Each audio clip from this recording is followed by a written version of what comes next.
Hello students, कैसे हैं आप सब। टर्निंग पॉइंट टेक्निकल क्लासेस में आपका एक बार फिर से स्वागत है। एक वीक से कोई वीडियो नहीं आया है इस चैनल पे, उसके लिए हम थोड़ा खेद प्रकट करते हैं, ठीक है। बट आगे से हम उस वीडियो लेक्चर को कंटिन्यू करेंगे। इसी के साथ आज हम स्ट्रेंथ ऑफ मटेरियल सोम का नेक्स्ट लेक्चर लेके आए हैं। सोम के इससे पहले मैंने 6 पार्ट डाले हैं, पार्ट 1, 2, 3, 4, 5, 6, जिसमें मैंने आपको basic property of strength of material समझाया है। और इसके अलावा इरिगेशन में भी 3 लेक्चर आ चुके हैं बेसिक्स, जिसमें आपको इरिगेशंस का जो बेसिक्स है वो क्या होता है, इरिगेशन प्रोफेसर द्वारा पढ़ाया जा रहा है। तो इसी की सीरीज़ में आगे हम लेक्चर 7 स्टार्ट करते हैं, ठीक है। तो पिछले जो वीडियोज़ में हमने जो भी करवाया है आप चैनल पे जाकर देख सकते हैं। प्रॉपर्टीज़ जो है स्ट्रेंथ ऑफ मटेरियल की आप वहाँ जाके चेक कर सकते हैं, ठीक है। और जैसे जैसे हम टॉपिक्स में आगे बढ़ेंगे मैं आपको कुछ ऑब्जेक्टिव क्वेश्चंस भी कराऊंगा, ठीक है। बट जब हम कराएंगे तब आपको बता देंगे। फ़िलहाल स्टार्ट करते हैं नेक्स्ट टॉपिक अपना, स्ट्रेस सिस्टम, ठीक है। तो देखिए स्ट्रेस सिस्टम, स्ट्रेस जो मेनली 2 प्रकार के होते हैं, एक होता है नॉर्मल स्ट्रेस और एक होता है शियर स्ट्रेस, ठीक है। देखिए लेट सपोज ये कोई ब्लॉक हो गया, ये कोई ब्लॉक है, रेक्टेंगुलर ब्लॉक है।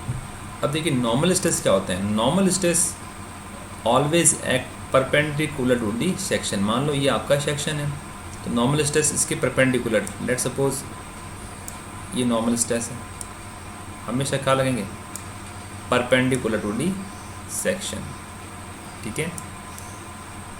ये दिख रहा है आपको, ये मान लो नॉर्मल स्ट्रेस है।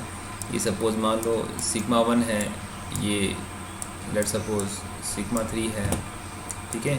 ये सिग्मा 1, ये सिग्मा 3। तो ये क्या नॉर्मल स्ट्रेस है, ये किसी भी सरफेस के परपेंडिकुलर एक्ट करते हैं, ठीक है। अब एक है शियर स्ट्रेस। शियर स्ट्रेस क्या होगा, act parallel to the section, इस सेक्शन के पैरेलल। पैरेलल कैसे, अब ये सपोज हो गया आपके shear stress, act parallel. Parallel का मीन्स जो ऐसे लग रहे हैं,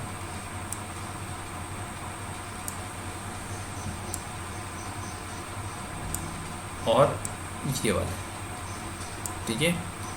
तो ये तो आपके हो गए नॉर्मल स्ट्रेस और ये हो गया आपका शियर स्ट्रेस। इसको डिनोट करते हैं टाउ से, नॉर्मल स्ट्रेस को डिनोट करते हैं सिग्मा से, ठीक है। तो नॉर्मल स्ट्रेस हमेशा किसी सेक्शन के परपेंडिकुलर लगते हैं और शियर स्ट्रेस सेक्शन के पैरेलल लगते हैं, ठीक है। तो इससे आप इसको टॉपिक को कवर कर सकते हो, ठीक है। ये हो गया नॉर्मल स्ट्रेस और ये हो गया शियर स्ट्रेस। डेफिनेशन पढ़ लो, normal stress always act perpendicular to the section, sigma से डिनोट करते हैं। Shear stress always act parallel to the section और टेंजेंशियल इसे डिनोट करते हैं टॉ से, ठीक है। अब देखिए नॉर्मल स्ट्रेस और शियर स्ट्रेस कितने प्रकार के होते हैं वो समझते हैं। देखो नॉर्मल स्ट्रेस 2 प्रकार के, डायरेक्ट स्ट्रेस और एक bending stress. Direct stress due to axial force. कौन से force, axial force. Axial force कौन से फोर्स होते हैं, मान लो ये आपकी कोई सरफेस है, ठीक है। एक्शियल फोर्स जो होते हैं वो लगेंगे अलॉन्ग दी एक्सेस, ठीक है। सपोज ये वाला फोर्स, क्योंकि ये सेक्शन से बाहर जा रहा है, टेंशन हो गया तो एक्शियल फोर्स, तो इससे कारण जो लगेंगे स्ट्रेस वो कहेंगे direct stress. Bending stress due to bending movement. Bending movement मतलब कोई बीम है, लेट सपोज आपकी कोई बीम हो गई, ठीक है, और बीम पे ये आपके सपोर्ट्स हो गए, मानो यहाँ कोई सपोर्ट्स हो गया, ये सपोज आपका हो गया हिंज सपोर्ट हो गया, ठीक है। रोलर मान लो, इसको हिंज मान लो, ठीक है। यहाँ पे मान लो कोई लोडिंग हो गई यूडीएल, ठीक है, मल्टीपल लोडिंग लग रहा है। अब जो बेंडिंग मूवमेंट आएगा यहाँ आपका, उससे कारण जो स्ट्रेस है उसे बोलेंगे बेंडिंग स्ट्रेस। तो नॉर्मल स्ट्रेस 2 प्रकार के होते हैं, एक तो है एक्शियल फोर्स और एक ड्यू टू बेंडिंग मूवमेंट। उसी प्रकार shear stress due to, shear stress का due to direct shear force. Direct shear force यानी कि डायरेक्ट शियर फोर्स कौन सा, जो बीम पे आता है ना वर्टिकल फोर्स वो, और टॉर्जन ड्यू टू टॉर्क के कारण होता है वो, ठीक है। आगे चलते हैं। अब देखिए डायरेक्ट जो स्ट्रेस है उसको समझते हैं अपने। अब देखिए इसकी बात पहले कर लेते हैं कि भाई डायरेक्ट स्ट्रेस की बात क्या है, ठीक है। आगे चलते हैं।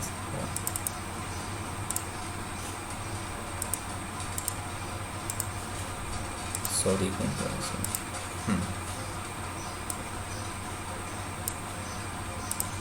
अब देखिए डायरेक्ट स्ट्रेस, डायरेक्ट स्ट्रेस क्या होते हैं, डायरेक्ट नॉर्मल स्ट्रेस की बात करते हैं पहले। ड्यू टू एक्शियल फोर्स, किससे लगेंगे, एक्शियल फोर्स के कारण लगेंगे। दो प्रकार के होंगे, टेंसाइल और कंप्रेसिव। ठीक है, टेंसाइल और कंप्रेसिव का मतलब क्या, देखो जैसे मान लो ये सेक्शन है, इस सेक्शन से अगर फोर्स बाहर की तरफ निकल रहा है दैट इज टेंसाइल, अंदर लग रहा है तो कंप्रेसिव। ठीक है, लेट सपोज यहाँ मैंने एक ये बीम बनाई, ये कैंटिलीवर बीम है। कैंटिलीवर बीम क्या होती है, जिसका एक सपोर्ट तो फिक्स होता है और एक फ्री होता है। सपोज ये कैंटिलीवर बीम है और उसमें एक्शियल फोर्स लग रहा है पी। ठीक है, ड्यू टू सिमेट्री जो आर है वो डायरेक्शन ये वाली हॉरिजॉन्टल, ये भी क्या होगा, पी हो जाएगा। ठीक है, अब इस सेक्शन को अगर हम उस तरह से देखें, देखिए इस सेक्शन को अगर हम उस तरह से मैं बांटूँ, मैं सेक्शन को यहाँ थोड़ा सा ध्यान से देखना। देखिए इस सेक्शन को मैंने यहाँ से मान लो कोई सेक्शन XX काटा है इस बीम के अंदर। ठीक है, तो आप देखोगे कि यहाँ पे तो टेंशन है ये वाला, इसको बैलेंस करने के लिए यहाँ पर भी स्ट्रेस आएगा, दिख रहा है आपको, टेंशन। उसी प्रकार यहाँ भी टेंशन है तो यहाँ भी स्ट्रेस आएगा। ठीक है, तो ये जो स्ट्रेस यहाँ पर लग गया, ये क्या है, axial direct stress due to axial force, यानी स्ट्रेस क्या होता है, फोर्स अपॉन एरिया, तो ये जाएगा P/A। और ये क्यों है, ड्यू टू एक्शियल फोर्स। अगर यहाँ पे कंप्रेशन होता, लेट सपोज अगर यहाँ पे ये कंडीशन होती, भाई आप बोलते कि आपकी बीम, ये बीम है, सपोज ऐसी बीम होती है आपकी, इस प्रकार की आपकी बीम होती। ठीक है, तो उस समय ये मान लो ये बीम होगी आपकी। ठीक है, और अगर मान लो यहाँ पे होता कंप्रेशन समझ रहे हो, यानी कि यहाँ पे होता लेट सपोज ये वाला फोर्स। ठीक है, तो जब इसका आप सेक्शन कट करते हैं, क्या करते हैं, सेक्शन कट करते हैं ये वाला, तो सेक्शन में दो चीज़ें होती हैं। यहाँ पे जैसे हमने सेक्शन कट किया तो ये कंप्रेशन हो रहा है। ठीक है, तो इसको बैलेंस करने के लिए क्या आएगा, अंदर से कंप्रेसिव फोर्स ये देगा। ठीक, उसी प्रकार यहाँ पे होगा तो इसको बैलेंस करने के लिए कंप्रेसिव फोर्स। ठीक है, तो ये क्या बन जाएगा, डायरेक्ट स्ट्रेस। ठीक है, ये हो जाएगा P/में फोर्स अपॉन में एरिया। ठीक है, सिंपल सी बात है। तो डायरेक्ट स्ट्रेस का जो डिस्ट्रीब्यूशन क्या होता है, हमेशा यूनिफॉर्म होता है। देखो ए प्रकार से पूरे सेक्शन पे जैसे यूनिफॉर्म स्ट्रेस आया है, इसका स्ट्रेस डिस्ट्रीब्यूशन यूनिफॉर्म होता है हमेशा। ठीक है, अब देखिए बेंडिंग स्ट्रेस, मान लो ये कोई बीम है और ये सैगी मोमेंट लग रहा है। ठीक है, तो डायरेक्ट स्ट्रेस बता दिया मैंने आपको, यूनिफॉर्म डिस्ट्रीब्यूशन। और बेंडिंग स्ट्रेस क्या होता है, बेंडिंग स्ट्रेस हमेशा एक्सेस पे तो होगा मैक्सिमम, यानी कि ये देखो ये कि न्यूक्लियस ऊपर कंप्रेशन नीचे टेंशन, क्योंकि ये मोमेंट कौन सा है, सैगिंग है, ऊपर कंप्रेशन होगा, नीचे क्या होगा, टेंशन हो गया। कंप्रेशन को नेगेटिव मान लिया और टेंशन को पॉजिटिव मान लिया, तो डिस्ट्रीब्यूशन क्या होता है इसका, न्यूक्लियस पे 0 होती है वैल्यू बेंडिंग स्ट्रेस की, और एजेस पे क्या होती है, मैक्सिमम होती है। ठीक है ना, तो बेंडिंग स्ट्रेस का डिस्ट्रीब्यूशन क्या होता है, लीनियर होता है। It is a linear distribution होता है, जहाँ पे इसका जो न्यूक्लियस पे तो क्या होती है मैक्सिमम, और सपोर्ट्स पे क्या होता है, सॉरी न्यूक्लियस पे 0 होता है और सरफेस पे क्या होता है, मैक्सिमम होता है। ठीक है, ये आपके एग्जाम में ऑब्जेक्टिव क्वेश्चन आता है और बहुत इंपॉर्टेंट आता है ये बात। ठीक है, फिर बेंडिंग जो होगा इसमें बेंडिंग स्ट्रेस में दो होती है, एक बेंडिंग कंप्रेशन और एक बेंडिंग टेंशन। यहाँ पे बेंडिंग कंप्रेशन किसके ऊपर, न्यूक्लियस के ऊपर, और नीचे बेंडिंग टेंशन हो जाती है। ठीक है, तो इसमें ध्यान रखना कि जब अपने बात करते हैं बेंडिंग स्ट्रेस की, तो बेंडिंग स्ट्रेस में हमेशा ट्रांसवर्स एक्सिस होती है रोटेट। ठीक है ना, हमेशा क्या होती है, ट्रांसवर्स एक्सिस रोटेट होती है, जबकि ट्विस्टिंग में हमेशा क्या होती है, लॉन्ग एक्सिस। कौन सी एक्सिस, लॉन्गिट्यूडनल एक्सिस। कैसे, तो देखिए ये मान लो कोई आपका ब्लॉक है। ठीक है, इसमें आप देखो 3 एक्सिस हैं, ये YY, ये ZZ और ये X कौन सी है, लॉन्गिट्यूडनल एक्सिस। ठीक है, मैंने बोला जब रोटेशन कहाँ होता है, along the longitudinal axis. Suppose यहाँ पे रोटेशन हो ये वाला, चाहे कैसे रोटेशन हो ये, तो इस समय जब rotation along the longitudinal axis होता है तो वहाँ होती है ट्विस्टिंग। क्या होती है, ट्विस्टिंग। फॉर एग्जांपल अपने गाड़ी का स्टीयरिंग देखते हैं, गाड़ी का स्टीयरिंग मूव करते हैं तो उसका मूवमेंट क्या होता है, लॉन्गिट्यूडनल, तो वहाँ क्या होती है, ट्विस्टिंग। ठीक है, और जब मूवमेंट होते हैं ट्रांसवर्स, यानी कि अगर यहाँ डायरेक्शन मूवमेंट हो या यहाँ मूवमेंट हो, ठीक है, तो यहाँ पे हमेशा क्या होती है, बेंडिंग। तो हमें ध्यान रखना लॉन्गिट्यूडनल एक्सिस के अलोंग तो होती है ट्विस्टिंग, और ट्रांसवर्स के अलोंग क्या होती है, हमेशा बेंडिंग होती है। ठीक है, तो ये कॉन्सेप्ट था आपका नॉर्मल स्ट्रेस का। नॉर्मल स्ट्रेस में डायरेक्ट दिखा दिया मैंने आपको, एक्शियल स्ट्रेस और एक ये बेंडिंग स्ट्रेस। ठीक है, नेक्स्ट लेक्चर में आपको दिखा दूंगा मैं डायरेक्ट शियर स्ट्रेस और टॉर्जन शियर स्ट्रेस। ठीक है, तो नेक्स्ट वीडियो का में हम इन दो को समझते हैं। ठीक है स्टूडेंट्स, पिछले वीडियोस में आपने देखा कि स्ट्रेस दो प्रकार के होते हैं, एक होता है नॉर्मल स्ट्रेस और एक होता है शियर स्ट्रेस। नॉर्मल स्ट्रेस में दो, ड्यू टू एक्सेल फोर्स और ड्यू टू बेंडिंग मोमेंट, ठीक है। और अब बात करें शियर स्ट्रेस, दो, due to direct shear stress और एक होता है torsional shear stress. Direct shear stress का मतलब होता है कि shear stress due to shear force, due to shear force. तो ध्यान रखना इसका डिस्ट्रीब्यूशन हमेशा क्या होता है, पैराबोलिक होता है। मैक्सिमम होगा कहाँ पे, न्यूट्रल एक्सिस पे, और जीरो कहाँ होता है, एजेस पे होता है। जबकि बेंडिंग स्ट्रेस में क्या था, डायरेक्ट, अगर बात करें डायरेक्ट एक्शियल स्ट्रेस की, तो एक्शियल स्ट्रेस तो पता है कोई uniform, bending stress neutral axis पे जीरो और एजेस पे मैक्सिमम होता था। और ये क्या होता है, टॉप और बॉटम पे तो जीरो और न्यूट्रल एक्सिस पे मैक्सिमम होता है, ठीक है। अब नेक्स्ट चलते हैं अपने टॉर्जन शियर स्ट्रेस। हाँ देखिए, torsion shear stress, torsion shear stress क्या होगा, due to torsion, due to torque, ठीक है। इसका वेरिएशन भी क्या होता है, बेंडिंग स्ट्रेस की जैसा ही होता है, मतलब टॉप और बॉटम पे तो क्या होता है मैक्सिमम और न्यूट्रल एक्सिस पे जीरो होता है, ठीक है। और इसमें जब मैंने आपको बताया था पिछले वीडियो में कि जब न्यूट्रल एक्सिस ऐसे रोटेट करती है अबाउट लॉन्गिट्यूडल डायरेक्शन में, तो वहाँ पे क्या टॉर्जन आता है, और ट्रांसफर रोटेट करेगी तो क्या आएगा, बेंडिंग आती है, ठीक है ना। अब नेक्स्ट टॉपिक की तरफ चलते हैं। नेक्स्ट टॉपिक है हमारा Hooke's law and it's applications, ठीक है।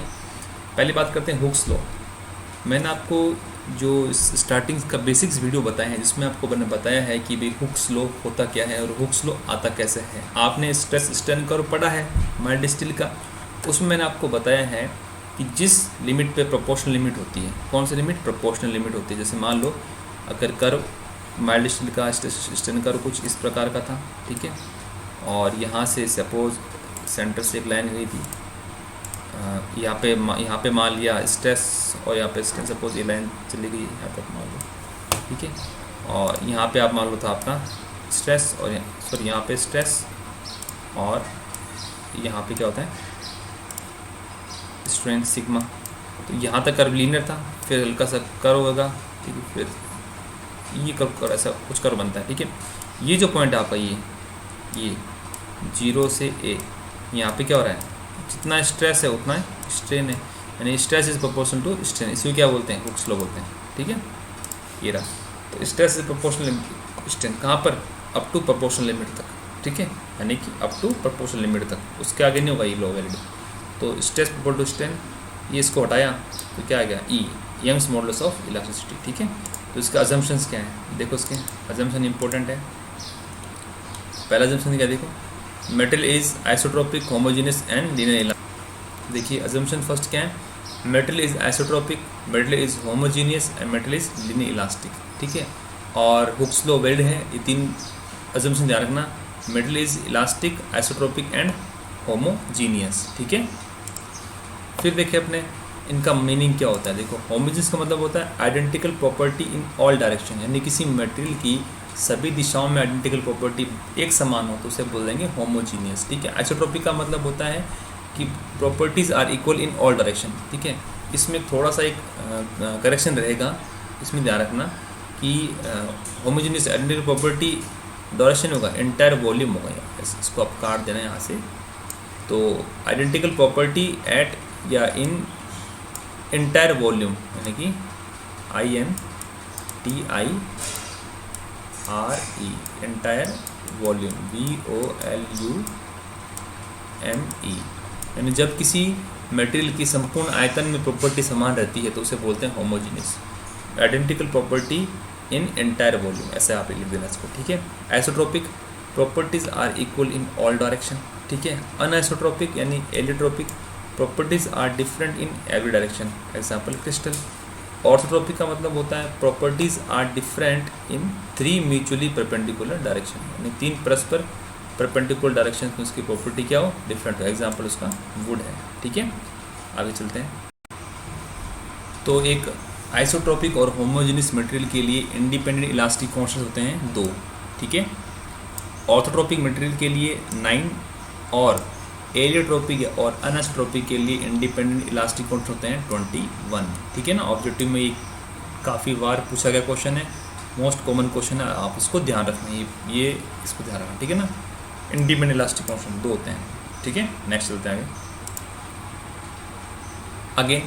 Elastic constants. अब देखिए इलास्टिक कांस्टेंट कितने प्रकार के होते हैं। इलास्टिक कांस्टेंट 4 प्रकार के होते हैं। Young's modulus of elasticity, shear modulus, bulk modulus, और नंबर 4 कौन सा होता है आपका, पॉइजन्स रेशियो। ठीक है, अब देखिए पहला आपको देखो यंग्स मॉडुलस ऑफ इलास्टिसिटी, मैंने आपको बता दिया ये डिपेंड करेगा प्रोपोर्शनल लिमिट तक। ठीक है, प्रोपोर्शनल लिमिट पर आपको पता ही है स्ट्रेस प्रोपोर्शनल टू स्ट्रेन, और इस प्रोपोर्शनल साइन को उठाएंगे तो आता है E, that is Young modulus of elasticity. तो ई क्या होगा, सिग्मा अपॉन में एप्सिलॉन, यानी कि नॉर्मल स्ट्रेस बटा नॉर्मल स्ट्रेन है। Normal stress divide by normal strain कहलाता है यंग्स मॉडुलस ऑफ इलास्टिसिटी। ठीक है, सेकंड है शेयर मॉडुलस और मॉडुलस ऑफ रिजिडिटी। ठीक है ना, शेयर मॉडुलस और मॉडुलस ऑफ रिजिडिटी का सिंबल होता है सी और जी। इसका सिंबल होता है shear stress divide by shear strain, यानी tau divide by phi.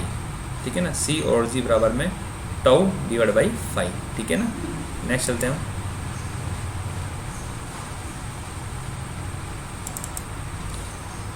Young's modulus हो गया, शेयर मॉडुलस हो गया, थर्ड हमारा है बल्क मॉडुलस।